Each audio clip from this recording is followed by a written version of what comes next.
તો ભરૂચથી સમાચાર મળી રહ્યા છે, જ્યાં વોર્ડ નંબર 6ના ભાજપના કાઉન્સિલર વિશાલ વસાવાનું મોત નીપજ્યું છે।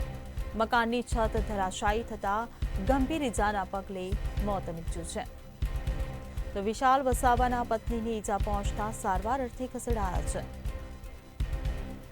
પાયોનિયર હાઈસ્કૂલ નજીક આવેલા જૂના મકાનની છત ધરાશાયી થઈ, તો મકાનના કાટમાળ નીચે દબાતા કાઉન્સિલર વિશાલ વસાવાનું મોત થયું છે।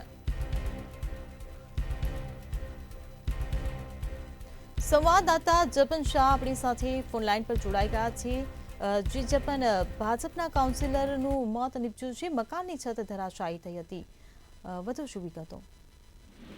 જી હિરલ, ભરૂચ નગર સેવા સદનના વોર્ડ નંબર 6ના ભાજપના કાઉન્સિલર વિશાલભાઈ વસાવા, જેઓ રાત્રિએ પોતાના જૂના મકાનમાં સૂતા હતા પોતાના પત્ની સાથે, તે સમયે અચાનક જ મકાનની છત ધરાશાયી થતા તેઓની પત્નીને ઈજા પામી હતી અને તેઓનું ઘટના સ્થળે મોત નીપજ્યું હતું।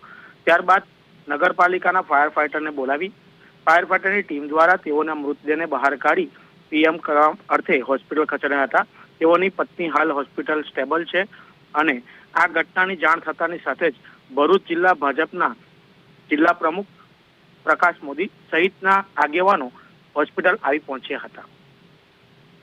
મકાન ઘણું જૂનું હોવાનું પણ સામે આવ્યું છે। જી જપન, સમગ્ર માહિતી બદલ આભાર। તો ભરૂચ વોર્ડ નંબર 6ના ભાજપના કાઉન્સિલર વિશાલ વસાવાનું મોત નીપજ્યું છે। મકાનની છત ધરાશાયી થતા ગંભીર ઇજાને પગલે મોત થયું। વિશાલ વસાવાના પત્નીને ઇજા પહોંચતા સારવાર અર્થે ખસેડાયા છે। પાયોનિયર હાઈસ્કૂલ નજીક આવેલ જૂના મકાનની છત ધરાશાયી થઈ હતી, ત્યારે મકાનના કાટમાળ નીચે દબાતા કાઉન્સિલર વિશાલ વસાવાનું મોત નીપજ્યું।